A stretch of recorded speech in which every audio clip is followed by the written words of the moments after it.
미국 백악관이 차가운 정적으로 무겁게 가라앉았습니다. 그날 미국 대통령은 한 장의 보고서를 통해서 미 해군의 적나라한 민낯을 알게 되었죠.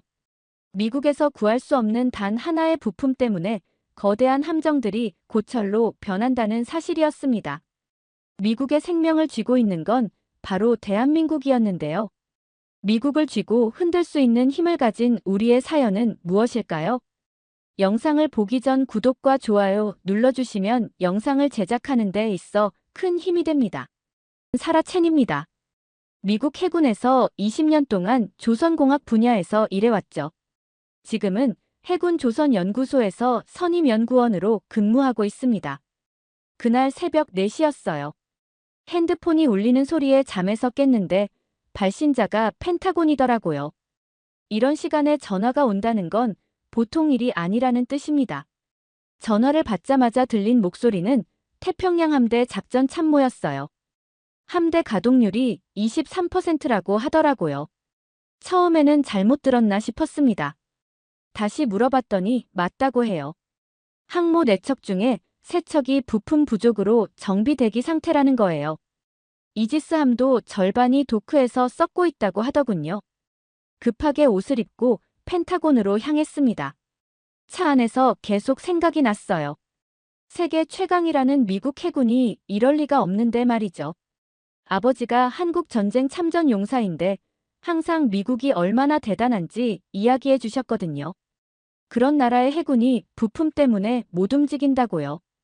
비상회의실에 도착했을 때 분위기가 말이 아니었습니다. 제독들 얼굴이 새파랗더라고요. 한 제독이 말하기를 세계 최강 해군이 바다 위 고철 덩어리가 됐다고 하더군요. 그때까지만 해도 저는 일시적인 문제라고 생각했어요. 그런데 자료를 보니까 정말 충격이었습니다. 핵심 부품의 71%가 한국산이라는 거예요. 한국이라고요. 솔직히 말씀드리면 그전까지 저는 한국을 그냥 우리가 도와준 나라 정도로 생각했거든요. 아버지 세대의 영향인지 모르겠지만 말이에요. 작은 나라에서 뭘 그렇게 잘 만들겠어, 이런 생각이었죠. 대체 부품을 만들려면 최소 18개월이 걸린다고 하더라고요. 그것도 기술이 있다면 말입니다. 문제는 기술도 없다는 거였어요. 그동안 한국에서 다 해줬으니까 우리는 그냥 조립만 했던 거죠. 20년 동안 믿어왔던 미국 조선업의 자립성이 완전히 착각이었던 셈입니다. 더 충격적인 건 항모 엔진 부품 같은 경우에는 한국 기업 한 곳에서만 만든다는 거였어요. 그 회사가 공급을 중단하면 우리 항모는 정말 고철 덩어리가 되는 거죠. 이게 말이 되나 싶었습니다. 그동안 우리가 얼마나 안일했는지 깨달았어요. 작전 현황판을 보니까 태평양 전체가 빨간불이었어요. 중국이 언제 뭘 해도 우리는 제대로 대응할 수가 없는 상황이었던 거죠. 그 순간 정말 무서웠습니다. 이게 현실이라니. 밤새 잠도 못 잤어요. 집에 와서 잠도 못 자고 밤새 자료를 뒤져봤습니다. 제가 20년간 해군에서 일하면서도 몰랐던 진실들이 나오더라고요. 정말 소름이 돋았어요. 미국 해군의 핵심 부품들이 이렇게까지 한국에 의존하고 있었다니 말이죠. 이지스 레이더 부품의 83%가 한국산이었습니다. 잠수함 소나 시스템도 67%가 한국 기술이더라고요. 항공모함 추진 시스템은 아예 73%였어요. 이게 말이 되나 싶었죠. 그동안 우리가 얼마나 무지했는지 깨달았습니다. 더 놀라운 건 이런 부품들이 대부분 한국의 몇 개 회사에서만 나온다는 거였어요. 아침에 상부에 보고서를 올렸어요. 그런데 반응이 엉망이었습니다. 한 준장이 말하기를 과장된 보고라고 하더라고요. 한국 같은 작은 나라가 우리를 좌지우지할 리 없다면서 말이에요. 정말 답답했습니다. 데이터가 다 나와 있는데도 인정하려 하지 않더군요. 자존심 때문에 현실을 외면하는 거였어요. 그래서 직접 현장에 가기로 했어요. 뉴포트 뉴스 조선소로 차를 몰았습니다.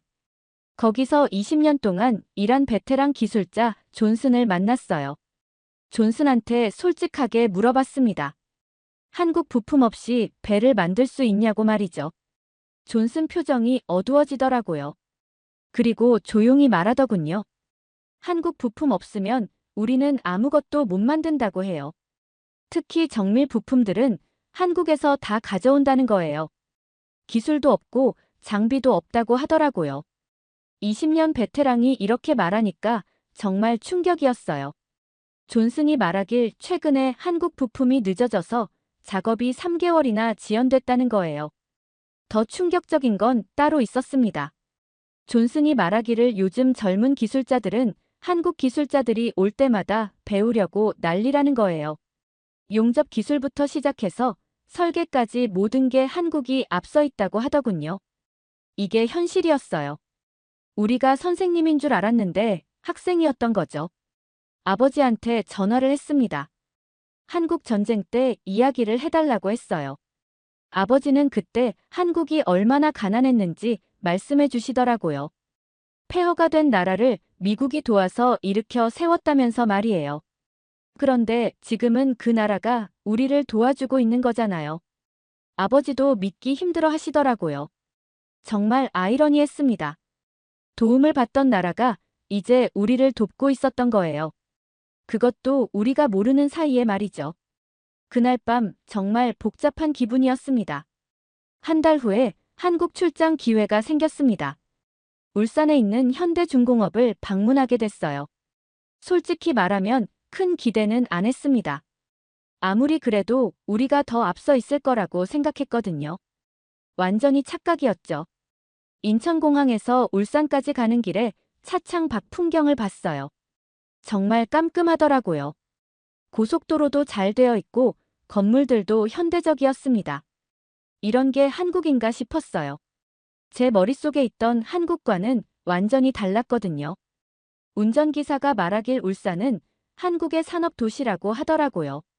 현대중공업뿐만 아니라 석유화 공장들도 많다면서 말이에요. 울산 조선소에 도착했을 때 정말 입이 벌어졌습니다. 규모부터가 엄청났어요. 축구장이 몇 개는 들어갈 만한 크기였습니다. 그런데 더 놀란 건 골리앗 크레인이었어요.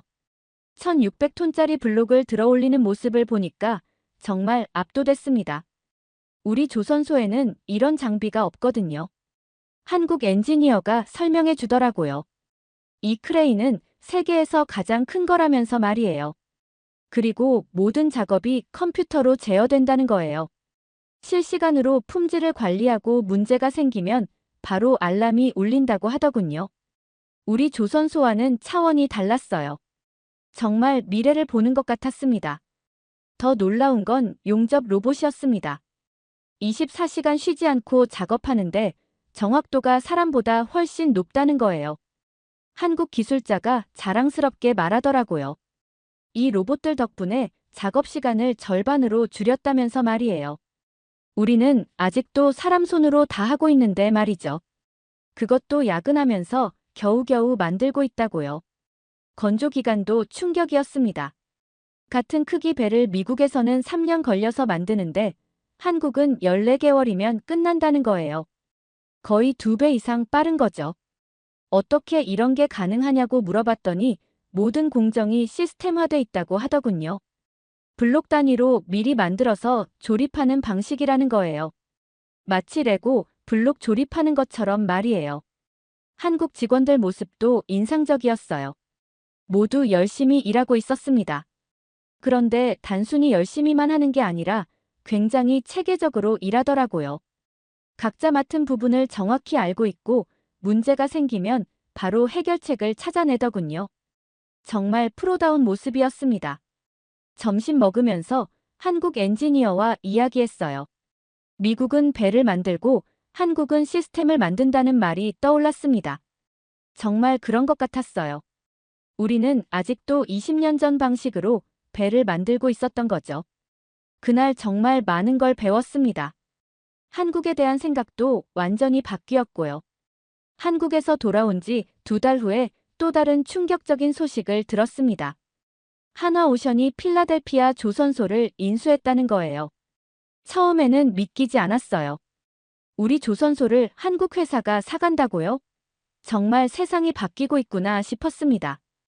호기심이 생겨서 필라델피아로 가봤어요. 그곳에서 본 광경은 정말 놀라웠습니다. 낡은 조선소가 완전히 새로워지고 있더라고요. 한국에서 가져온 최신 장비들이 설치되고 있었어요. 골리앗 크레인도 새로 들여오고 용접 로봇들도 설치하고 있었습니다. 더 놀라운 건 미국 직원들의 반응이었어요. 30년 경력의 베테랑 용접工마이클이 한국 기술자한테 새로운 용접 기법을 배우고 있더라고요. 처음에는 자존심이 상했을 텐데 정말 열심히 배우고 있었습니다. 마이클한테 물어봤더니 이렇게 말하더군요. 한국 기술이 정말 대단하다고 말이에요. 젊은 미국 기술자들은 더 적극적이었어요. 한국에서 온 엔지니어들을 따라다니면서 디지털 조선 기술을 배우려고 했습니다. 컴퓨터로 설계하고 로봇으로 작업하는 걸 보면서 눈이 반짝반짝 하더라고요. 이런 기술이 있는 줄 몰랐다면서 말이에요. 한화 측에서는 5천 명의 미국 직원들을 교육시킬 계획이라고 했어요.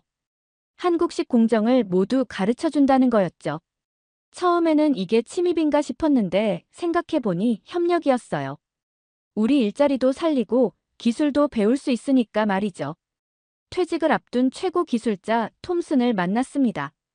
톰슨은 40년간 이 조선소에서 일했다고 하더라고요. 한국 기술자들과 함께 일해본 소감을 물어봤어요.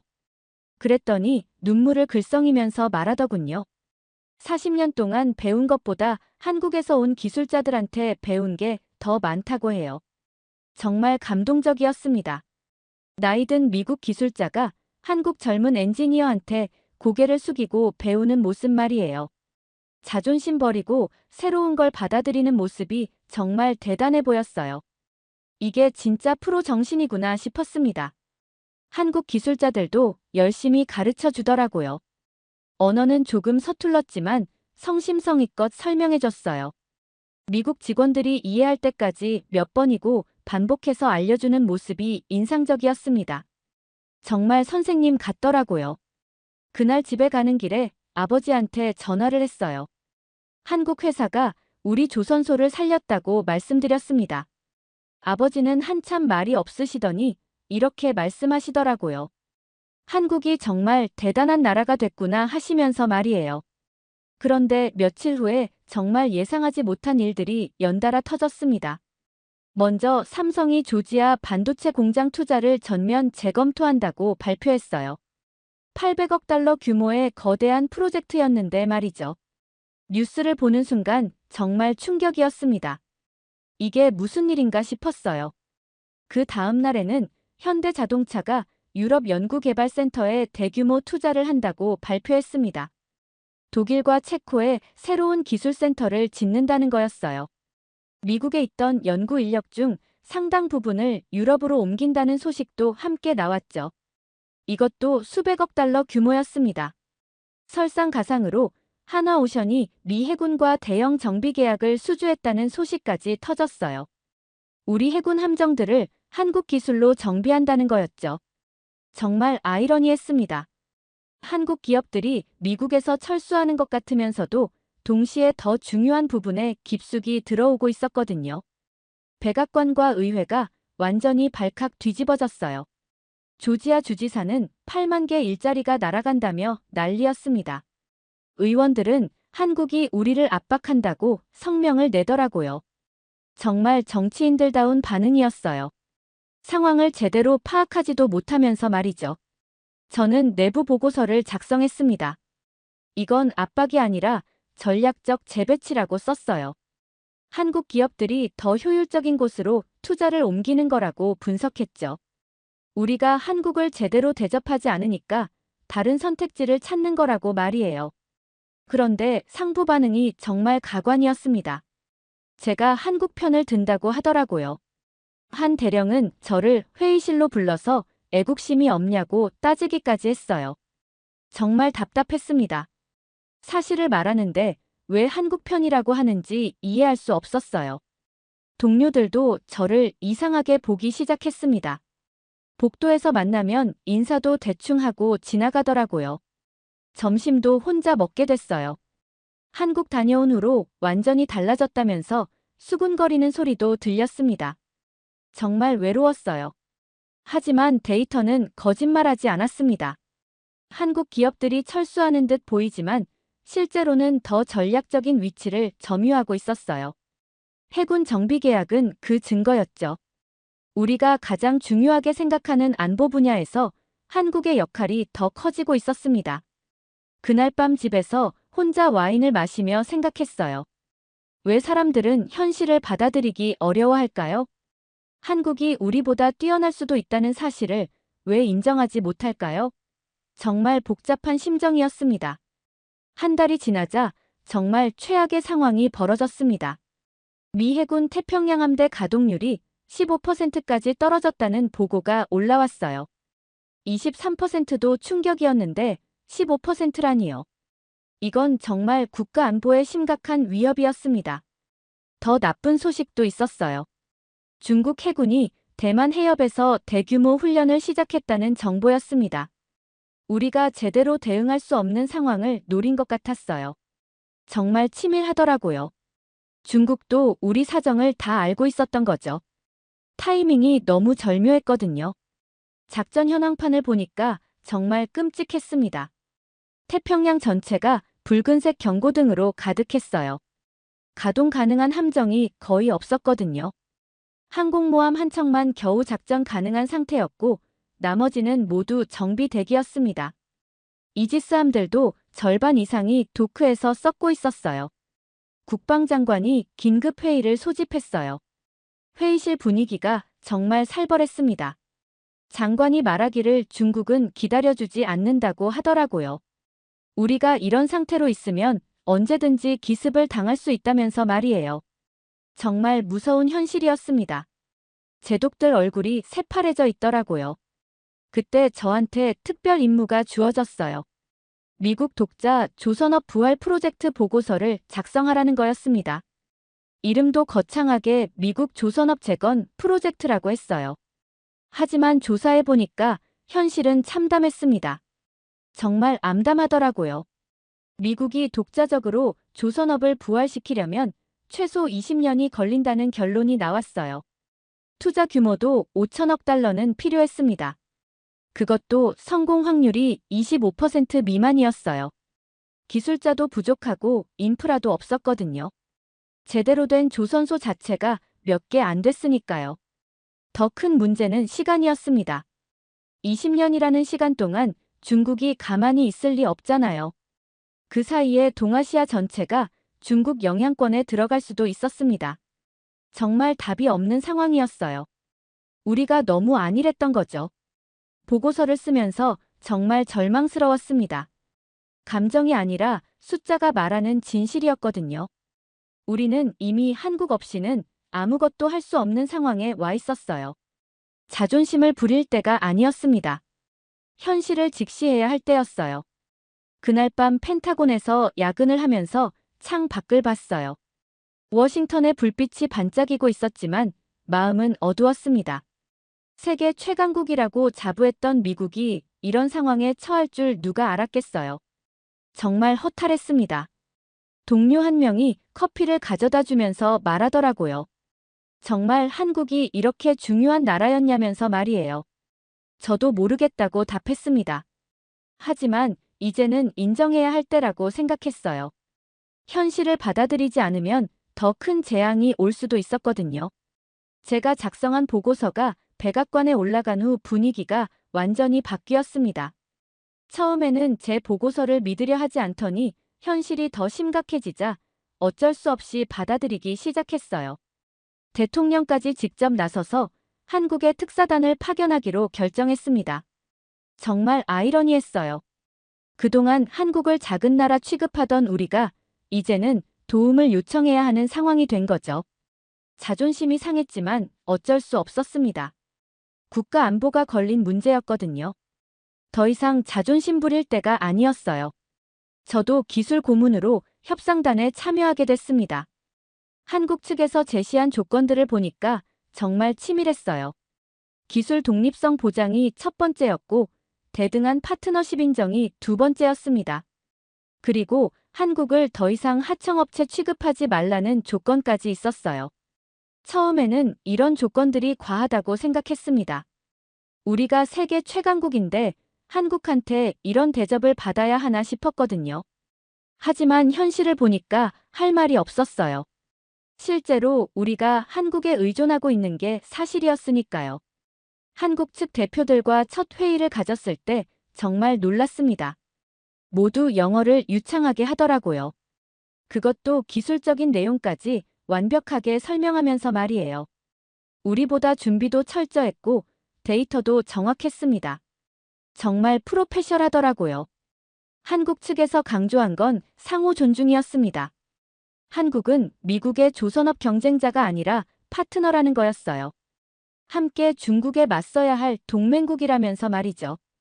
이 말이 정말 가슴에 와닿았습니다. 우리가 그동안 얼마나 잘못 생각했는지 깨달았어요. 협상 과정에서 한국 측이 제안한 협력 방안들을 보니까 정말 놀라웠습니다. 단순히 부품만 공급하는 게 아니라 공동 연구 개발부터 시작해서 차세대 함정 설계까지 함께 하자는 거였어요. 기술 이전도 적극적으로 해주겠다고 하더군요. 저는 이때 깨달았습니다. 미국의 자존심보다 국가 이익이 더 중요하다는 걸 말이에요. 한국과 협력하는 게 우리에게도 도움이 된다는 사실을 인정해야 했어요. 그동안 편견에 사로잡혀 있었던 거죠. 동료들은 아직도 저를 이상하게 봤습니다. 한국 편을 든다면서 말이에요. 하지만 저는 확신했어요. 이게 미국을 위한 최선의 선택이라는 걸 말이죠. 감정이 아니라 이성적 판단이었습니다. 협상이 진행될수록 한국의 진정성을 느꼈어요. 정말 윈윈 하려는 마음이 보였거든요. 우리를 굴복시키려는 게 아니라 함께 발전하려는 의지가 느껴졌습니다. 이런 파트너를 그동안 몰라봤다니 정말 아쉬웠어요. 드디어 워싱턴 원칙이라는 이름의 협약서에 서명하는 날이 왔습니다. 양국 해군 장성들이 모인 자리에서 역사적인 순간을 맞이했어요. 펜으로 서명하는 소리가 유난히 크게 들렸습니다. 정말 새로운 시대가 시작되는 것 같았어요. 워싱턴 원칙이 체결되고 6개월이 지났습니다. 정말 놀라운 변화가 일어났어요. 미 해군 태평양 함대 가동률이 89%까지 회복됐습니다. 15%에서 89%까지 올라온 거죠. 정말 기적 같은 일이었어요. 한국 기술로 현대화된 미국 조선소들이 본격적으로 가동되기 시작했습니다. 필라델피아 조선소는 완전히 새로운 모습으로 바뀌었어요. 최신 장비들이 설치되고 한국 기술자들이 미국 직원들을 교육하는 모습이 일상이 됐습니다. 저도 이제는 한국계 조선 엔지니어들과 함께 일하고 있어요. 처음에는 어색했는데 지금은 정말 좋은 동료가 됐습니다. 김 박사라는 분이 계신데 정말 실력이 뛰어나더라고요. 저보다 10살이나 어린데 배울 게 너무 많아요. 김 박사가 설명해주는 한국의 스마트 조선 기술을 들으면 정말 감탄이 나옵니다. 모든 공정이 디지털화돼 있고 실시간으로 품질을 관리한다고 해요. 우리도 이제 그런 시스템을 도입하기 시작했습니다. 정말 혁신적이에요.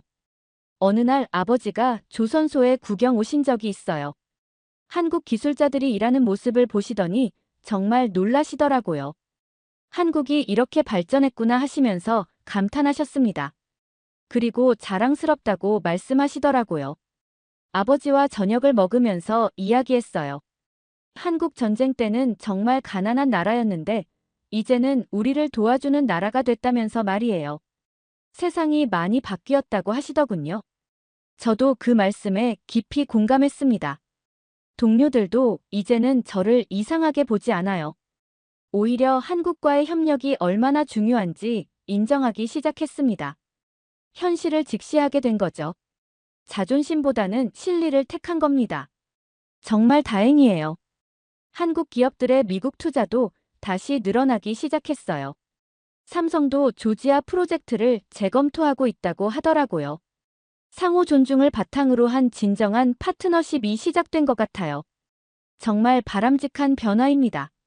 최근에는 미한 공동 설계 차세대 함정 프로젝트도 시작됐어요.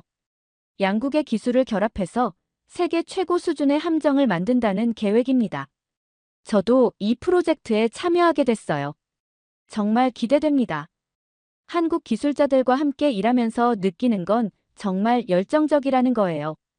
밤늦게까지 일하면서도 불평하지 않더라고요. 그리고 항상 더 좋은 방법을 찾으려고 노력합니다. 정말 배울 점이 많아요. 지금 생각해보면 그때 한국 출장을 가지 않았다면 어떻게 됐을까 싶어요. 아마 지금도 편견에 사로잡혀 있었을 거예요. 직접 보고 경험한 게 정말 중요했습니다. 현실을 알게 된 거죠.